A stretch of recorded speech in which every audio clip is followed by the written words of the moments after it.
Bismillahirrahmanirrahim. Assalamualaikum warahmatullahi wabarakatuh. Alhamdulillahi rabbil alamin. Segala puji hanya milik Allah yang maha baik, yang maha mengatur segala-galanya. Tidak ada satupun yang bisa terjadi tanpa izin Allah. Dan semoga takdir pertemuan ini selain Allah mengizinkan terjadi, juga Allah meridhoi. Karena tidak ada yang lebih penting dari hidup ini selain keridhaan Allah. Allahumma sholli ala sayyidina Muhammad wa ala alihi wa ashabihi ajma'in. Bapak Ibu yang baik dan adik-adik, sebetulnya materi yang akan disampaikan hari ini adalah materi parenting untuk para orang tua, ya. Tetapi karena ada adik-adik kecil, mudah-mudahan suatu saat kalau jadi tua dapat juga ilmu ini. Ini banyak tamu juga. Baik, seguru seilmu jangan ganggu yang sudah dengar ceramah ini, ya. Karena walaupun sudah tahu, biasanya lebih kuat. Bapak Ibu yang baik, siapa yang bisa menjawab hadiahnya umroh? Mau hadiah umroh? Ketemuannya di depan Masjidil Haram, kesananya masing-masing, ya. Mengapa Rasulullah Shallallahu Alaihi Wasallam diutus oleh Allah ke bumi ini? Untuk apa? Cung, siapa yang tahu? Ya Pak. Innama bu'itstu liutammima makarimal akhlak. Artinya apa Pak? Innama, sesungguhnya, hanyalah Rasul diutus ke bumi hanyalah untuk menyempurnakan kemuliaan akhlak. Jadi Nabi Muhammad berdakwah pagi, siang, malam, bersimbah air mata, keringat, bahkan darah semata-mata agar umat manusia ini memiliki akhlakul karimah. Kenapa? Karena bahagianya hidup ini hanya kalau punya akhlakul karimah. Mulianya hidup juga dengan akhlakul karimah. Bahkan sorga, timbangan terberat di akhirat itu timbangan akhlak. Sorga tertinggi itu untuk yang memiliki akhlakul karimah. Jadi kalau kita ingin bahagia, ingin mulia, ingin jadi ahli sorga, milikilah. Milik apa? Miliki harta atau akhlak? Akhlak. Tes. Ini sound systemnya bisa dibesarkan yang di bawah ini. Ada yang belum menikah, akhwat? Ada? Boleh saya tanya sesuatu? Akhwat, maukah punya calon suami yang cakep? Mau tidak? Udah cakep, pinter, mau?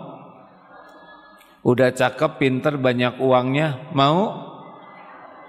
Udah cakep, pinter, banyak uangnya, tapi akhlaknya bejat, mau? Ada harapan, ya, bagi yang kurang cakep, kurang pinter, dan kurang duit, ternyata akhlak. Buktinya barusan, mau punya suami cakep, mau, pinter, mau, udah gitu banyak uangnya, mau, tapi akhlaknya bejat, amit-amit. Ternyata akhlak. Tidak ada artinya cakep, pinter, kaya kalau akhlaknya bejat. Benar? Ibu, Bu, Ibu mau suami yang mana? Yang ada, yang mana lagi?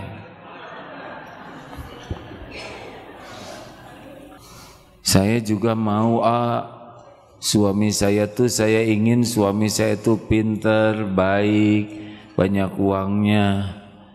Masalahnya apa? Ya masalahnya yang seperti itu kan nggak milih ibu, itu masalahnya ya. Jadi gimana sekarang daripada memikirkan ingin suami berakhlak baik, lebih baik memikirkan saya yang berakhlak baik. Karena bahagia itu kalau kita yang berakhlak baik. Pertanyaannya, akhlak itu apa? Jung, siapa yang tahu? Akhlak itu apa sederhananya? Akhlak itu respon spontan. Kalau sedang duduk begini, ini kita tidak ketahuan akhlak aslinya. Ini lagi setel soleh semua ya. Terutama yang depan-depan ini lagi soleh-solehnya sekarang. Nanti kalau ada kejadian yang disukai atau yang tidak disukai, biasanya kita akan bereaksi dengan reaksi spontan. Nah, reaksi spontan kita itu lebih dekat dengan akhlak kita yang sesungguhnya.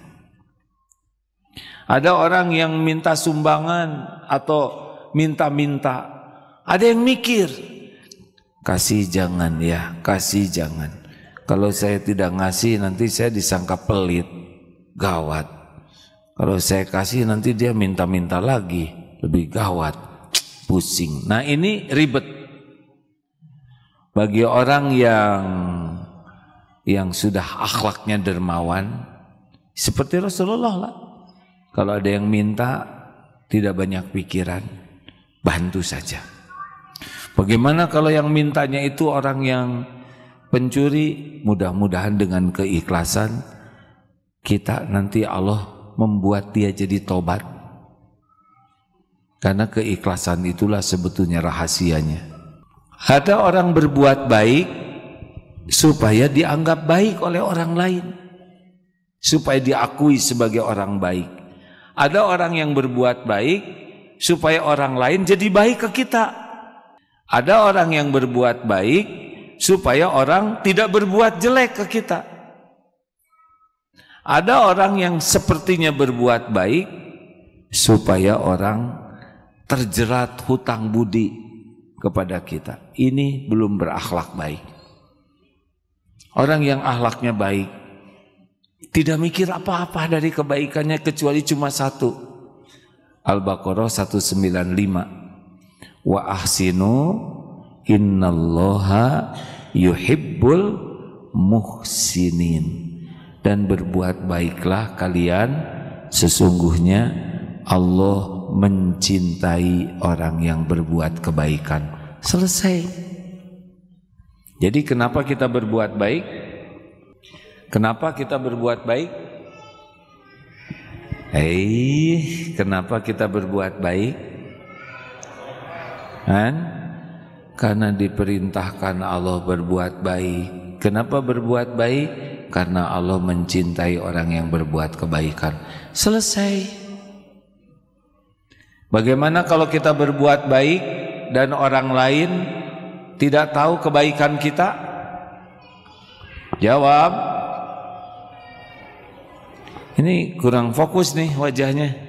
Bagaimana kalau kita berbuat baik dan orang lain tidak tahu kita yang berbuat baik?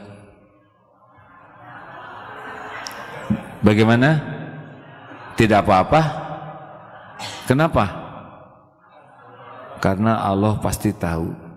Bagaimana kalau kita berbuat baik dan orang lain tidak berterima kasih? Jawab. Bagaimana Bu? Tidak apa-apa? Tidak apa-apa. Tidak ada urusan sama terima kasih orang. Urusan kita berbuat baik adalah Allah nyuruh dan Allah suka. Selesai. Bagaimana kalau kita berbuat baik, kebaikan kita tidak dihargai? Jawab, mumpung teori hadirin ya, praktekkan agak beda ya. Nggak apa-apa. Kalau kita berbuat baik, siapa sih yang paling beruntung dari kebaikan kita? Mana dalilnya? Al-Isra ayat 7. In ahsantum li anfusikum wa in asatum falaha. Jika kamu berbuat baik, kebaikan itu untuk dirimu sendiri. Dan jika kamu berbuat buruk, jahat, jelek, maka falaha, itu pun bagi yang melakukannya. Jadi kalau kita berbuat baik, tidak ada urusan dengan sikap orang lain kepada kita. Jelas? Nah, akhlakul karimah itu seperti itu. Kita berbuat baik niatnya karena Allah, dengan standar yang disukai Allah. Makanya orang-orang yang berakhlakul karimah itu tidak banyak kecewa, tidak banyak galau, tidak sedih, tidak terluka, karena yang diharapkan dari kebaikannya adalah siapa? Allah. Orang tahu, orang tidak tahu, Allah tahu tidak? Benar?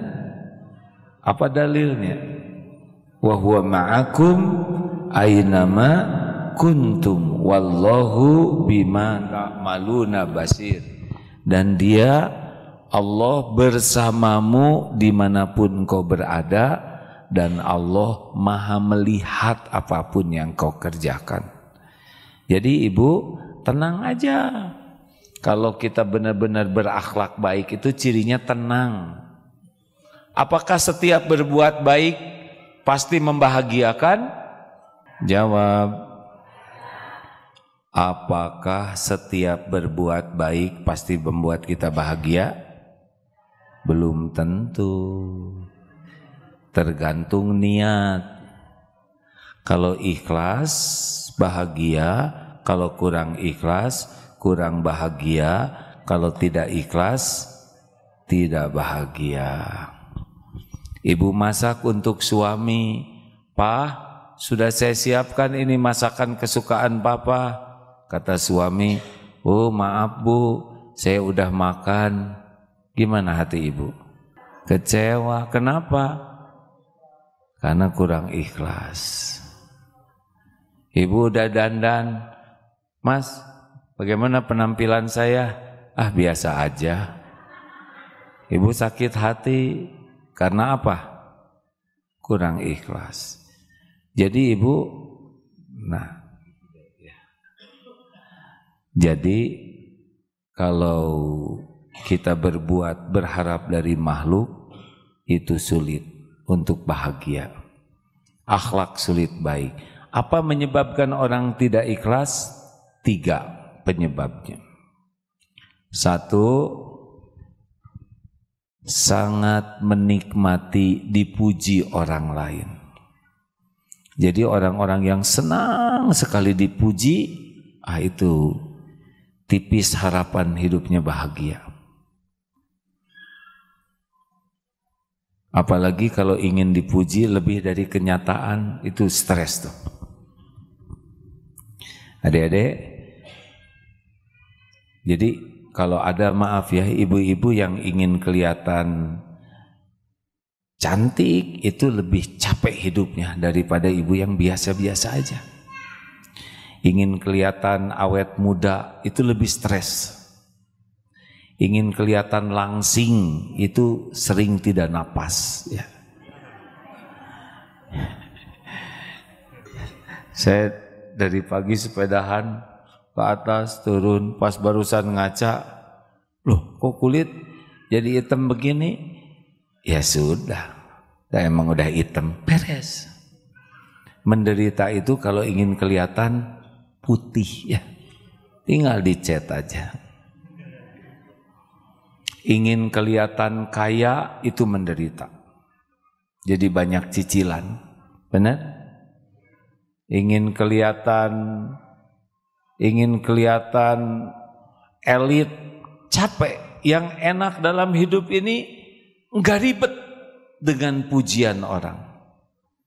sibuknya dengan pujian Allah. Apa bedanya? Kalau orang ingin dipuji oleh manusia, cenderung membagus-bagus casing. Kalau orang ingin dipuji oleh Allah, membagus-bagus hati dan amal. Itu bedanya. Bu, Ibu, khusyuan mana? Dandan atau sholat? Jujur. Jujur. Khusyuan mana? Dandan atau sholat? Jujur sih bagus, cuman yang dijujurinnya. Kenapa dandan begitu khusyuk, kalau sholat tidak khusyuk? Nah, kita lebih sibuk ingin dinilai makhluk daripada ingin dinilai Allah. Latih dek. Bagaimana latihannya? Sekarang apa artinya pujian orang kepada kita? Coba, semua yang hadir ini muji ke saya. Enggak ada apa-apanya. Cuma getaran udara yang merambat ke telinga. Enggak ada apa-apanya. Sok sekarang muji. Ibu misalkan dipuji, ibu awet muda, jadi awet. Enggak. Sekarang caci, silahkan nyaci ke saya. Enggak ada apa-apanya.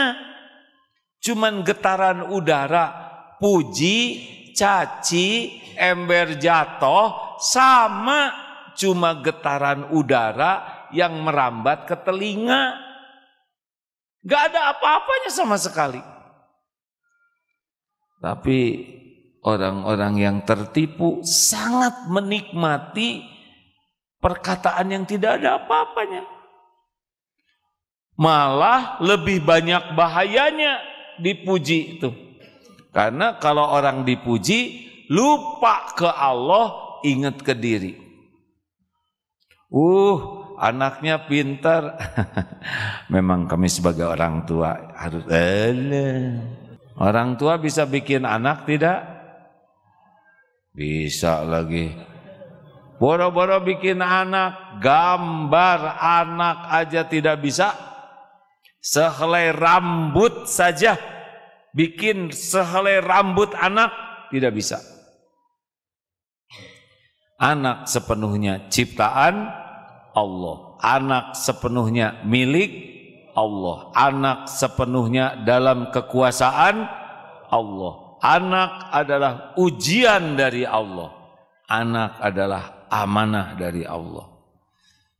Jangan sampai anak ditakdirkan pintar orang tuanya yang jadi ujub. Suaranya indah. Ini belum saya keluarkan suara aslinya.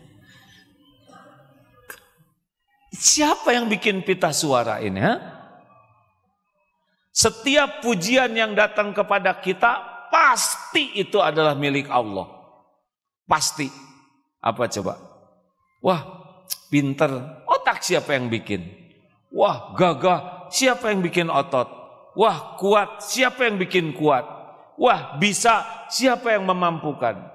Nah, dipuji sering lupa Allahnya. Itulah bahayanya pujian. Makanya Rasulullah SAW menganjurkan menaburkan pasir. Ya, ini kiasan lah ya, supaya kita tidak bahaya tamak pujian. Sudah hilang keikhlasan, dan yang paling parah sesudah kita dipuji adalah jadi ujub, merasa saya yang punyanya, ya, bahwa saya yang berhak dipuji. Kalaupun nyebut alhamdulillah, pura-pura basa-basi. Itu pinter ya, alhamdulillah. Padahal mah nggak nyebut muji Allah. Hati-hati. Dan yang paling parah lagi, sesudah kita dipuji jadi edik. Tahu edik? Apa edik? Kecanduan. Kecanduan dipuji orang. Segala nanti diakalin. Dari cara jalan supaya kelihatan gagah. Dari cara bicara, saudara-saudara sekalian. Dari cara berpakaian. Dari cara apapun nanti dia dikemas semuanya sudah tidak lagi ikhlas. Inilah orang yang senang dipuji itu acting saja. Dia beli ini demi dipuji, dia kursus ini demi dipuji. Semuanya hanya demi cari kedudukan di sisi orang, dan tidak ada pahalanya. Termasuk ibadah, umroh pengen dipuji orang, sholat pengen dipuji orang, ngaji pengen dipuji orang, dakwah pengen disebut kiai, dai kondang, pengen diundang di pengajian yang dianggap hebat. Padahal sama aja, pengajian di mana saja yang menilai adalah Allah. Maka sulit sekali orang berakhlakul karimah kalau dia termasuk orang yang mabok pujian. Jelas, hadirin? Harus dilatih ini. Gimana dong? Kan boleh kita pengen dipuji, boleh. Tapi pengen dipuji siapa? Ini sering tanya, Bu, Ibu, bolehkah ibu-ibu ingin kelihatan cantik? Jawab, untuk siapa? Jawab, untuk siapa? Suami siapa?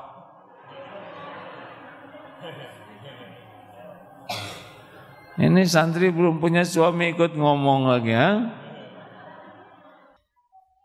Ayo latih, sering tanya. Jadi boleh enggak berpenampilan rapi? Kenapa pakai sorban dong? Saya pakai sorban insya Allah bukan pengen dipuji. Dan belum tentu ada yang muji juga. Pakai sorban begini macam-macam penilaian orang, Pak. Ada yang anggap, itu ikut-ikutan Pangeran Diponorogo katanya. Ada lagi yang macam-macam. Itu kenapa luka katanya pakai perban. Ada juga yang dulu pernah ngomong gini, itu niru A.A. Jimmy gitu. Kebalik kadang. Ya udahlah. Niatnya kita berpenampilan terbaik untuk menghormati. Jadi kita pakaian rapi untuk menghormati orang lain. Kan nggak pantas saya pakai kaos singlet ceramah di sini, benar? Untuk menghormati. 2. Apa yang membuat kita susah ikhlas dalam hidup ini? 1 apa tadi? Menikmati pujian. Yang kedua adalah kita suka mendapat sanjungan atau diperlakukan spesial. Itu lebih tinggi daripada pujian. Misal guru, ya, saya ini guru loh. Nah itu udah nuntut tuh. Hormati dong kalian kepada guru kalian. Nah berarti guru ini sudah menginginkan privilege, perlakuan spesial. Ini ibumu nak, ini ibumu. Anak. Ibu udah lupa ya sama diri sendiri. Ibu yang hamil, ibu yang melahirkan, ibu yang menyusui. Pernah ada yang ngomong gitu, Bu, ibu-ibu? Mungkin di hati anak tuh ya, siapa suruh ya deh ya, kita mah nggak pesen. Nggak boleh. Kalau lelaki, saya ini kepala keluarga. Saya pimpinan rumah tangga ini. Nah, itu ciri tuh. Kalian harus nurut. Saya kepala keluarga di sini. Nggak usah diomongin. Udah pada tahu ya. Ini bikin amalan tidak ikhlas. Bapak kalau sebagai kepala keluarga, nggak usah ngomong. Saya ini kepala keluarga. Udah pada tahu. Tinggal jadi aja kepala keluarga yang benar. Apa kepala keluarga yang benar? Jadi contoh yang baik. Pimpin itu keluarga di jalan yang benar. Gak usah ngaku-ngaku. Jangan nuntut istri dan anak menghormati kita. Gak usah nuntut. Dengar ya. Jangan nuntut orang lain berubah.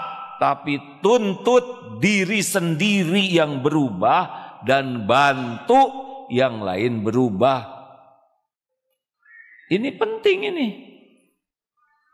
Ibu harus menghargai suami dong. Ya suami model apa dulu? Dah kalau suaminya benar mah penghargaan itu datang dengan sendirinya. Gak usah dipaksa. Hargai saya, hargai saya. Biasanya yang gak ada harganya itu yang pengen dihargai ya. Yang belum dikasih bandrol kan begitu. Makanya susah ikhlasnya yang merasa dirinya punya posisi sebagai orang tua, sebagai guru, sebagai atasan, sebagai pimpinan. Udah susah. Padahal sayyidul qaum khadimuhum. Pemimpin satu kaum itu pelayan kaumnya. Pak, Bapak, nggak usah banyak gaya ya. Hargai dong Bu. Aduh. Ya berapa Bapak maunya dihargai? Gini Pak, kalau Bapak kita nih lelaki beneran ya, tanggung jawab, jadi berusaha jadi contoh yang baik, ikhlas, nggak usah pengen dihargai juga, Allah menggerakkan orang lain menghargai kita. Tapi karena kitanya ya kurang berharga gitu. Jadi nggak ada wibawa. Coba gimana Bapak punya nasihat Bapak didengar oleh istri? Kenapa nasihat orang tua ada yang tidak didengar oleh istri dan anaknya? Karena istri Bapak udah tahu modal Bapak, ya kan? Ya kan? Anak-anak udah tahu modal kita. Anak-anakku sekalian, kalian harus bertakwa kepada Tuhan Yang Maha Esa sesuai dengan Undang-Undang Dasar 45 dan Pancasila. Garing. Ngaji, kalian harus ngaji. Dan anak-anak tahu Bapak ikronnya jilid 2. Ina atau inanya juga dari dulu nggak tamat. Jadi salah Pak. Kita punya posisi ingin dihargai itu bikin nggak ikhlas. Nggak penting kita menuntut orang lain menghargai kita. Yang penting kita benar-benar jadi orang yang bertakwa, udah jadi sendiri itu. Jelas? Tidak nih? Kalau Bapak di kantor jadi pemimpin, gak boleh ngomong, saya ini atasan kalian. Garing, Pak, gak usah ngomong gitu. Semua udah tahu, makin menuntut orang lain menghargai, makin tidak berharga. Makanya orang-orang yang pengen dihormati, dihargai itu susah ikhlasnya tuh. Acting aja, benar? Marah-marah melulu. Karena bisanya cuman kayak gitu. Susah ikhlas, tersinggung. Sopan dong. Kalau saudara lewat di depan saya, sopan dong. Gitu. Ya gimana anak mau sopan, orang tuanya enggak sopan. Coba saya tanya, Bu, Ibu, Bu, mana yang harus sopan? Orang tua ke anak, anak ke orang tua? Jawab. Dua-duanya. Mana yang harus lebih sopan? Orang tua ke anak, anak ke orang tua? Pilih salah satu. Harus sopan dua-duanya. Yang harus lebih sopan yang mana dulu? Orang tua atau anak? Anak mau belajar sopan dari mana kalau orang tuanya tidak sopan? Benar? Jadi salah, bukan menuntut anak sopan ke orang tua, tuntut diri kita jadi orang paling sopan di rumah.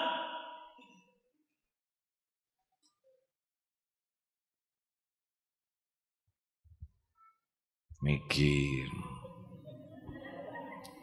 Anak-anak, sini. Bawain ibu minum.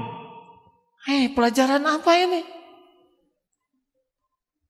Udah ngasih minum. Gitu dong, berbakti sama orang tua. Ini pelajaran apa? Pelajaran tidak tahu terima kasih, benar? Nah, maaf. Ibu ngerepotin, boleh minta ambilkan minum sayang? Kalau enggak capek, kata anak, capek mah mau main dulu. Ya. Malah main lagi. Kemarin cucu begitu, ayo ke sini, nggak mau Pak, capek katanya, mau main. Oh lu, berarti main mah nggak capek berarti. Kalau sudah, terima kasih sayang, terima kasih banyak sudah menyiapkan minum. Maaf ya merepotkan, nggak apa-apa Bu. Beres, itu pelajaran. Kita lewat ke anak, beresin kakinya, nggak usah gitu. Maaf sayang, ibu numpang lewat ya. Anak belajar. Oh begitu. Terima kasih. Ngebangunin sholat. Bangun. Sholat. Gimana sih, mau ke neraka atau tidak? Pegang baik-baik. Usap rambutnya. Sayangku, anak soleh, anak baik, azan subuh. Ayo kita sujud dulu yuk, temenin abah ke masjid. Ayo sayang, sambil dipijit kakinya, bangun. Sambil doa, ya Allah, hanya Engkau yang kuasa membangunkan. Males ya Allah. Doa terus. Gimana anak tahu lemah lembut kalau ibu bapaknya kasar? Benar? Dalilnya Ali Imran 195. A'udzubillahi minasyaitonirrajim. Fabima rahmati minallah lintalahum walau kunta faddan ghalidul qalbi lan faddu min haulik wa'fu anhum wastaghfir lahum wasyawirhum fil amr. Fa'idha azamta fatawakkal 'alallah innallaha yuhibbul mutawakkilin. Hanya dengan rahmat Allah wahai Muhammad engkau bersikap lemah lembut. Sekiranya engkau bersikap kasar dan berhati keras, lan faddu min haulik, niscaya menjauh dari sekelilingmu. Maafkan mereka. Tuh begitu hadirin. Mintakan ampunan kepada Allah untuk mereka dan musyawarahlah dalam urusan itu. Apabila sudah bulat tekad tawakal ke Allah, sesungguhnya Allah mencintai orang yang tawakal. Ayo jangan merasa berpangkat, bergelar, berjabatan, berstatus kemudian jadi nuntut. Susah ikhlasnya. Sering diungkapkan. Kenapa kita dihargai orang lain? Karena dua hal. Satu, Allah ngasih casing. Yang kedua, Allah menutupi aib, dosa, kejelekan, kekurangan, dan kesalahan kita. Itu aja yang membuat kita dihargai. Termasuk yang lagi ceramah ini. Kenapa ini jamaah pada berdatangan ke sini? Mau dengar lagi? Ya sebabnya dua. Satu, dikasih casing, katanya kiai nih, casing ini ya. Yang kedua, karena ditutupi aib, dosa, kejelekan, kekurangan, kesalahan. Itu yang kedua, latih untuk lebih fokus dengan apa yang Allah tahu pada diri kita. Ya, tuntut diri berubah, bantu yang lain berubah. Itu rumus. Bukan nuntut anak berubah. Bukan menuntut santri berubah. Tuntut diri para ustadz berubah sambil bantu santri berubah. 3. Yang ketiga, penyebab orang tidak ikhlas adalah, sudah tahu yang ketiga apa? Berharap dengan apa yang di tangan orang. Jadi kalau kita ngarep-ngarep sesuatu, uang atau apapun yang ada di tangan orang, cenderung kita jadi kurang ikhlas. Baiknya tuh baik kurang ikhlas. Contoh pedagang, baik kepada pembeli, apakah jadi amal soleh? Jadi amal soleh tidak? Belum tentu. Kalau niatnya supaya dibeli. Kan ada yang baik sekali, aduh ibu ini awet muda, giliran gak jadi beli, tua bangka. Ada yang suka nyapa, tapi pengen dikasih. Ada yang ya saya tidak berburuk sangka ya, tetapi ada polanya. Biasanya kalau jam 3 pagi ada yang nge-WA, ya Allah muliakan guru kami, panjangkan usianya dengan kebaikan, sayangi keluarga dan keturunannya. Nah tiba-tiba doa, besoknya doa, nanti hari keempat bisa saya bantu saya tidak ya? Nah biasa ada. Jadi doa 3 hari pertama itu pembukaan. Nanti akan kiriman itu ada lagi menjelang pinjam lagi.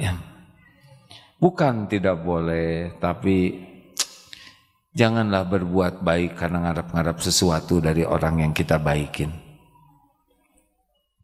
Berapa banyak pemuda yang suka traktir adik seseorang, ya, karena supaya kakaknya mau sama dia. Pernah dengar cerita ini belum? Tapi ini ceritakan jangan ya. Yang tukang bunga itu udah dengar belum di sini ceritanya? Jadi gini, ceritakan jangan. Ini karena tengah hari rada ngantuk, tapi ini sebetulnya ambil hikmahnya aja ya. Ada yang tukang jualan, didatangi pemuda, Pak saya beli bunga 1, untuk siapa? Ya adalah yang mudah-mudahan jadi calon saya Pak. Oh hadiah buat calonnya, ya hadiah. Baru pergi datang lagi, beli lagi Pak, 1 rangkaian lagi. Loh ini buat siapa? Kakaknya juga cakep Pak. Jadi kalau nanti adiknya enggak jadi ya jaga-jagalah. Siapa tahu kakaknya, cadangan aja lah Pak katanya. Kata tukang bunga tuh, anak muda sekarang serakah betul. Udah gitu datang lagi. Apalagi Dek? 1 lagi deh Pak. Untuk siapa lagi Dek? Ibunya juga cakep Pak.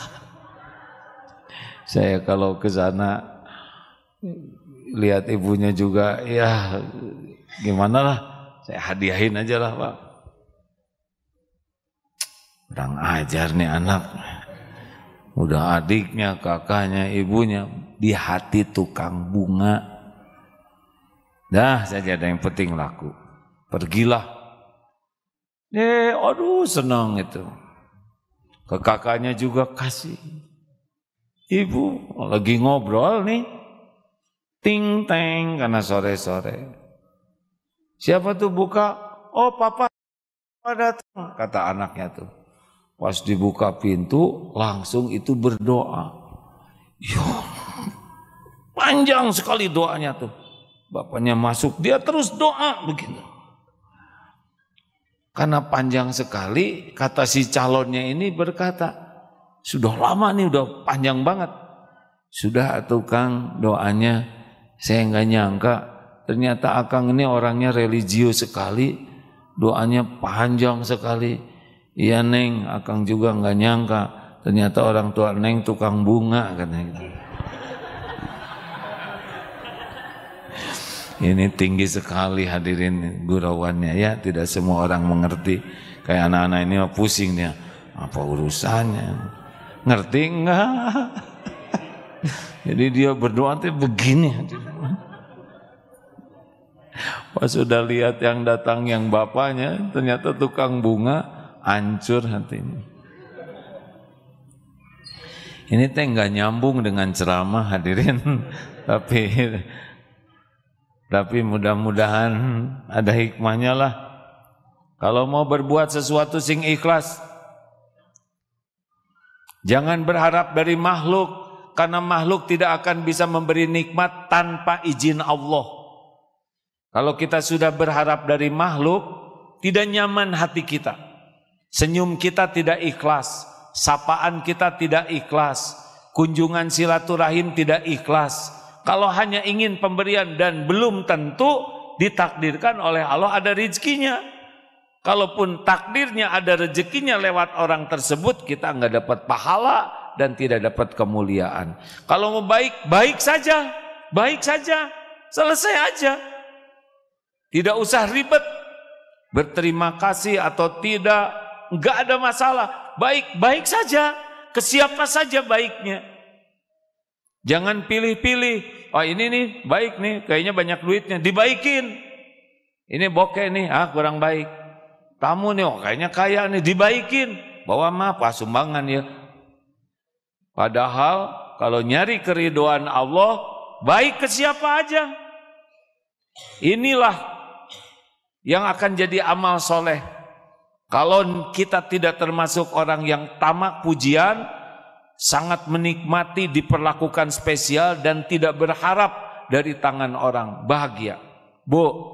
Ibu mau bahagia? Mau bahagia enggak? Enggak usah ngarap apa-apa dari suami, Bu. Suami ibu enggak bisa diharapkan. Serius? Boro-boro ngebahagiain istrinya, ngebahagiain diri sendiri aja susah. Benar kan Pak? Ini wajah-wajah kurang bahagia.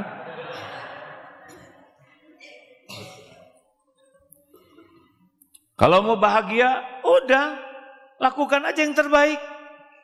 Lillahi ta'ala. Bapak, enggak usah. Nih kalau jadi suami ya, enggak usah pengen disambut. Pas buka pintu, nggak pantas. Nanti sambut apa kabar? Pasangin celemek, tetap aja nyuci lagi ya kan? Nggak usah. Ingin disambut, disiapin air anget, disiapin anduk. Syukur kalau ada yang begitu istri. Kalau nggak ada, bawa termos sendiri. Pintu nggak dibukain, bawa linggis ya kan? Nggak usah berharap. Makin tidak berharap, makin merdeka. Nggak ada air hangat, Nana pengen minum teh manis, bikin sendiri. Lakukan dengan penuh keikhlasan, tanpa kejengkelan. Istri harusnya nyiapin ini, nggak perlu begitu. Lakukan aja yang terbaik. Kasihan mungkin istrinya sudah capek, udah ngurus anak, udah beres-beres rumah. Lakukan yang terbaik. Wah itu tolong cucian belum dicuci, oh iya siap, cuci aja. Kalau mau sing ikhlas. Kalau bapak punya keinginan sesuatu ke istri, minta dulu ke Allah, baru bicara ke istri. Ibu juga sama Bu. Ibu kalau banyak berharap dari suami, enggak ada bahagianya. Stres. Allah penguasa semua nikmat, semua rizki, semua karunia. Wa ma bikum min ni'matin faminallah. Ma asabaka min hasanatin faminallah. Nikmat apapun hanya milik Allah, dari Allah. Minta ke Allah, lakukan yang terbaik. Nanti Allah beri pada waktunya. Ini serius hadirin. Sama jadi pedagang, baik-baik aja. Beli atau enggak, Allah yang ngatur. Yang penting jadi amal soleh. Saya udah nego 2 hari, 3 hari, ternyata nggak jadi, nggak ada masalah. Udah jadi pahala bagi kita. Ternyata dia malah belinya ke pesaing saya, nggak apa-apa. Memang sudah rezeki dia, kenapa pakai sakit hati? Betul? Enak tidak sih begitu? Enak hadirin, nggak ribet hidup ini. Makanya mau bahagia atau tidak, bahagia itu harus dengan niat yang ikhlas dan cara yang benar. Silakan, ada pertanyaan? Assalamualaikum warahmatullahi wabarakatuh. Waalaikumsalam warahmatullahi wabarakatuh. Nama saya Rosi dari Majelis Taklim Ikhwatul Muhajirin Bekasi. Masya Allah, alhamdulillah. Jam berapa dari sana Bu? Jam 5. Alhamdulillah. Alhamdulillah. Tahu dari mana ke sini? Udah 2 kali Pak, saya Ustadz ke sini. Ya Bapak juga nggak apa-apa. Iya. Alhamdulillah. Tapi apa aja yang Ibu bahagia silakan ya. Lanjut pertanyaannya. Ya, alhamdulillah. Aduh, seneng banget saya sudah bisa bertanya langsung kepada Ustadz. Biasanya hanya lihat lewat TV Ustadz. Sudah lama saya nggak ke TV Bu.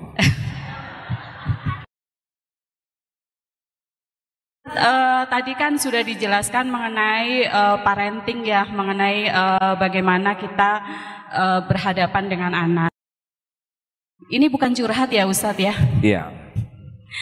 Tetapi bagaimana caranya kita memberi nasihat yang baik kepada suami. Mohon maaf banget, bukan memberi nasihat tapi apa bahasanya, tolong berikan yang terbaik untuk bahasa itu. Ada azan, kita menyuruh anak, ayo sholat, itu gampang banget gitu ya.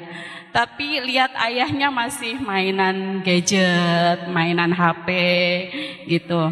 Nah itu masalah yang menurut saya agak besar ya. Baik.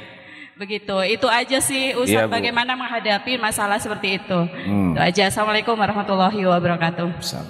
Ini banyak mewakili bapak-bapak juga ya, yang istrinya makan pakai HP terus, mau tidur, ibu tidur duluan ya Pak ya, terus wajahnya itu bercahaya di balik selimutnya.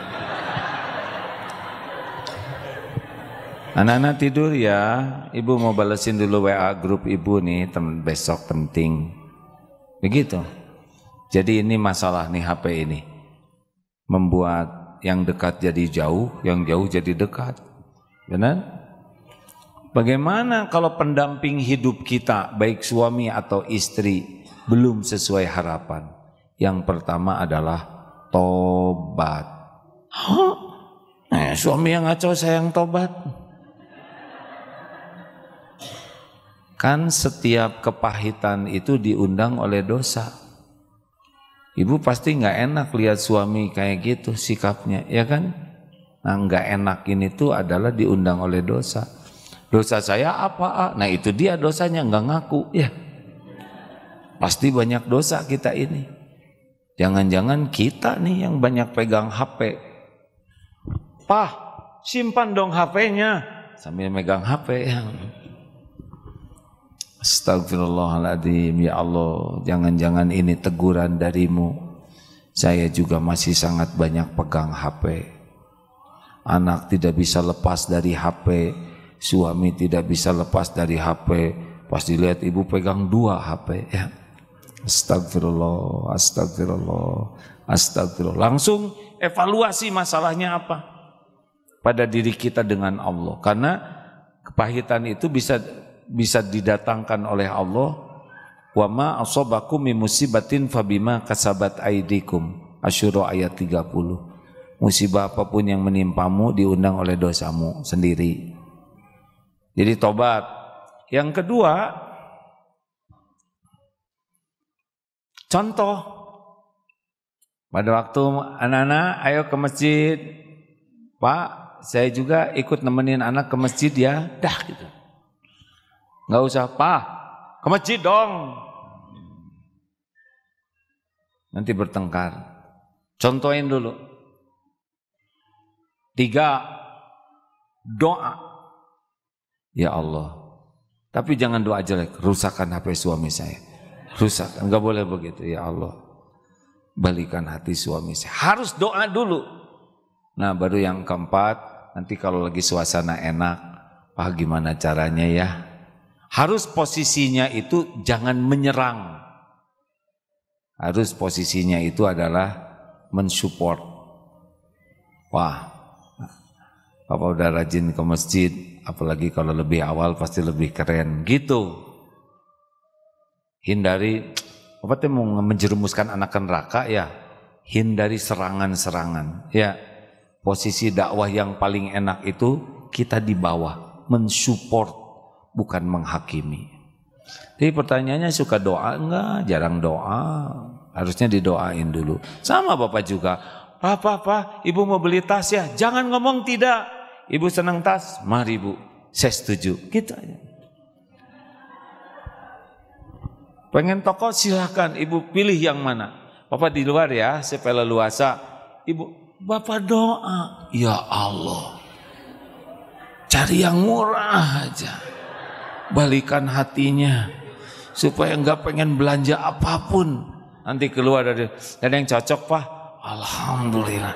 Daripada bertengkar mending ngandelin Allah, benar? Serius Pak. Coba Bu jangan beli tas, si papa mah pelit, orang lain, oh ribut lagi. Hindari pertengkaran, andalkan Allah. Gimana kalau istri saya lagi bete, udah dengerin aja. Gak usah bertengkar, gak usah jawab, kan udah diajarin belum yang kakek-kakek awet muda? Belum dengar ya di sini ya? Ibu belum dengar ya? Ada Bu, usia 70, awet muda, seger, fresh. Ditanya, apa rahasianya sih kek kok bisa seger gini? Saya tidak suka bertengkar, saya tidak suka berdebat, tidak mau berargu. Oh gitu kek? Masa hanya dengan tidak berdebat kemudian bisa jadi sehat dan awet muda? Rasanya enggak mungkin loh kek. Saya setuju dengan saudara. Dah beres ya. Udah dibilangin gak mau berdebat. Masa gitu? Oh saya setuju. Beres. Gitu Pak. Papa tuh gimana sih jadi lelaki tuh? Kepala keluarga tuh harus jadi contoh dong Pak. Percuma anak kita di kepesantrenin kalau papanya enggak gerobah-robah. Papa jarang ngaji, jarang ke masjid. Gimana? Saya setuju Bu. Beres. Bukan cuma setuju Pak, berangkat. Siap Bu, saya akan berangkat. Beres, kenapa harus bertengkar? Ibu juga kalau dinasehatin suami tuh nggak usah bertengkar. Ibu tuh gimana sih?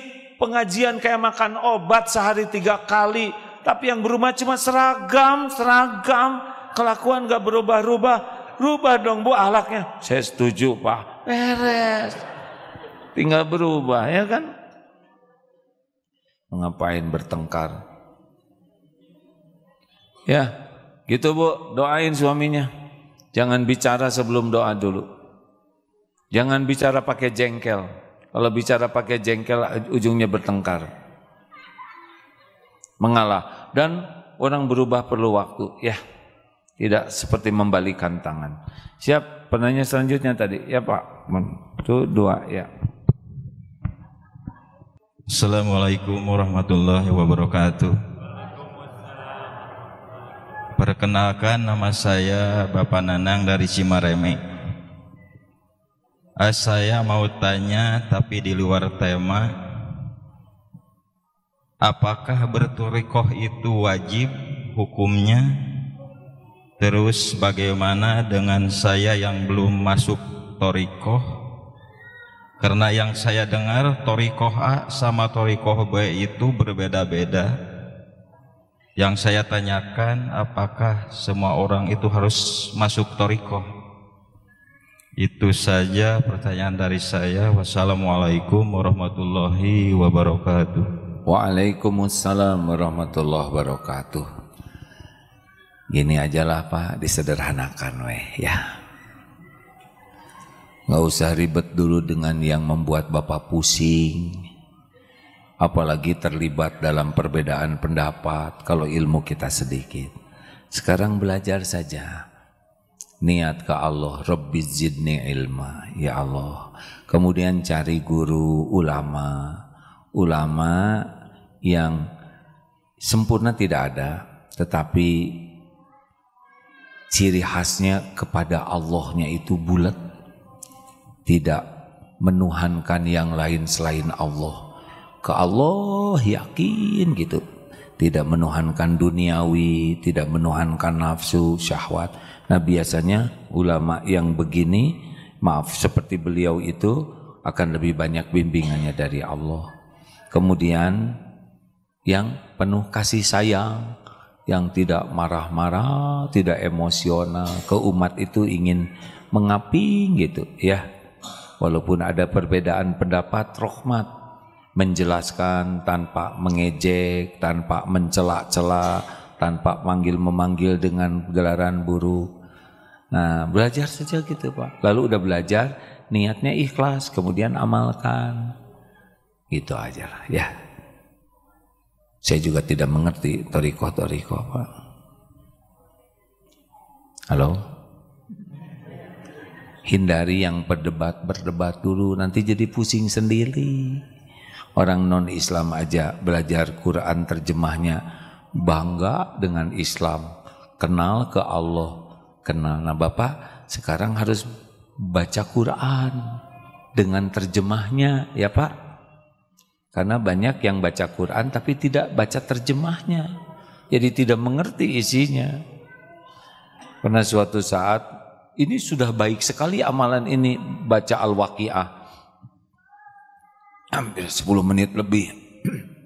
Sama-sama benar bacaannya. Sesudah selesai baca, kemudian ditanya, saudara paham tidak? Tidak.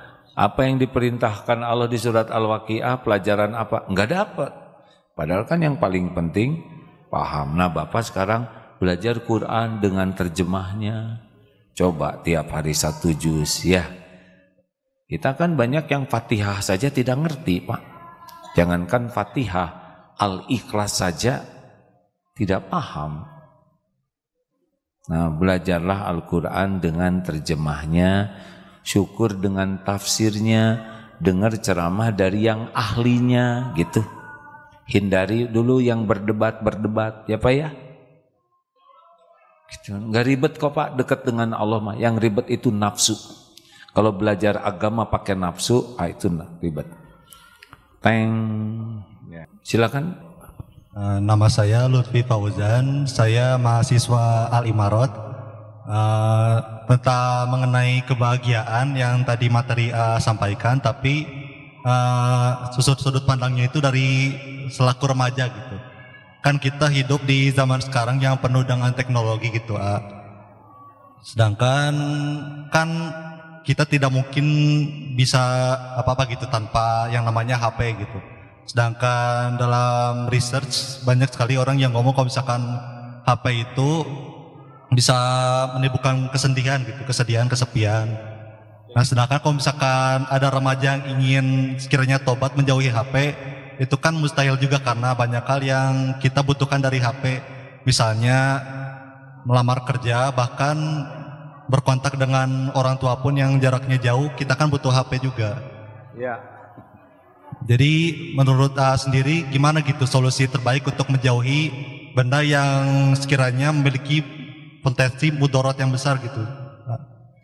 Jadi HP ini dia nggak salah apa-apa. Tayangan baik, tayangan buruk bukan karena HP-nya. Karena kitanya mau milih yang mana. Kayak pisau bisa dipakai motong kue atau nodong. Saya mau jauhin pisau bisa pakai nodong. Nah, kita copet bukan. Kita tidak bisa sembarangan mengambil keputusan karena sesuatu bisa dipakai dosa. Ini belum pernah ada zaman sebelumnya tiap umat Islam punya Quran di tangannya. Baru sekarang ini tiap umat Islam yang punya HP bisa ada Quran di tangannya. Dulu yang pegang Quran cuma orang-orang yang sudah tinggilah derajat keislamannya. Ya. Di sini HP, Quran di sini, terjemahnya di sini, tafsir di sini, ceramah para ulama yang soleh, yang hanif ada di sini. Dengan HP sekarang bisa meningkatkan iman. Ini ceramah dengan HP ini, jutaan orang bisa nonton.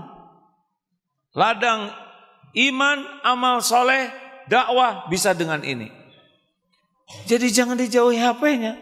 Jauhi yang tidak benarnya. Halo. Ya. Tapi kalau mau disedekahkan sini. Gini ya. Kalau HP ini udah ditekadkan untuk jalan takarub kepada Allah, saya niat HP ini bakal ada cobaan. Dengar, neraka itu dipenuhi oleh sesuatu yang disukai nafsu. Sorga itu dipenuhi oleh sesuatu yang tidak disukai oleh nafsu. Nafsu nih. A'udzubillahi minasyaitonirrajim. Allahu la ilaha illa huwal hayyul qayyum. Langsung di skip. Nafsu tuh gak suka dengar Quran, gak suka dengar ceramah. Nafsu tuh sukanya maksiat, dosa, minimal sia-sia. Kalau kita memang lemah sekali, ya ganti dengan HP jadul, ya Tapi kalau kita sudah tekad dan ya Allah, saya berlindung kepadamu ya Rabb dari apa yang menggelincirkan, insya Allah. Kalau HP ini sudah banyak dipakai kebaikan, dia akan enggan nanti melihat maksiat di sini. Mengerti Ustaz? Harus disiplin lah. Ada yang di depan orang baik, tapi kalau udah sendirian, maksiat aja terus dah. Enak dosa tuh bagi orang yang diperbudak nafsu tuh. Tapi hati makin keras, sholat makin tidak khusyuk, munajat makin tidak enak, urusan makin banyak. Karena tiap maksiat itu pasti akan mendatangkan masalah. Terakhir. Assalamualaikum warahmatullahi wabarakatuh. Saya santri Daurah Kolbia, nama saya Cahya. Izin bertanya, mungkin mewakili anak-anak di sini. Anak-anak gimana, Han? Asa udah dewasa gini, Han? Santri maksudnya? Santri. Ya. Apa yang harus kita lakukan sebagai anak yang posisinya selalu salah ketika di rumah atau menghadapi orang tua yang temperamen atau pemarah gitu? Sekian dari saya. Wassalam. Sekiranya ada salah mohon dimaafkan karena kesempurnaan hanya milik Allah. Assalamualaikum warahmatullahi wabarakatuh. Udah ngomong selalu salah lagi.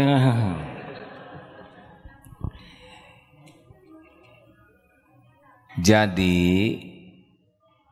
orang tua bagaimanapun temperamennya, tugas kita adalah berbuat baik ke orang tua. Kita tidak bisa membulak-balik hati orang tua. Jangan berbantah-bantahan, jangan bertengkar. Sepanjang tidak menyuruh berbuat maksiat, baik saja. Tapi orang tua nyalahin terus, gak apa-apa, itu penggugur dosa. Baik saja terus, berbuat baik saja terus. Ikhlas. Supaya Allah ridho. Nanti Allah yang ngebulak balik hati orang tua. Enggak bisa kita, ibu jangan begitu dong. Oh, bertengkar, tambah dosa lagi. Ya, udah nggak usah dilawan. Kecuali kalau nyuruh berbuat mungkar, jangan diikuti. Tapi berbuat baik saja terus.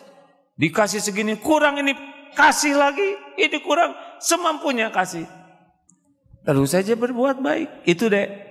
Jangan berhenti berbuat baik. Allah yang bisa membulak-balik hati orang tua, bukan kita. Tugas kita adalah berbuat baik ke orang tua. Orang tua dan mertua kalau udah ada mertuanya, ya.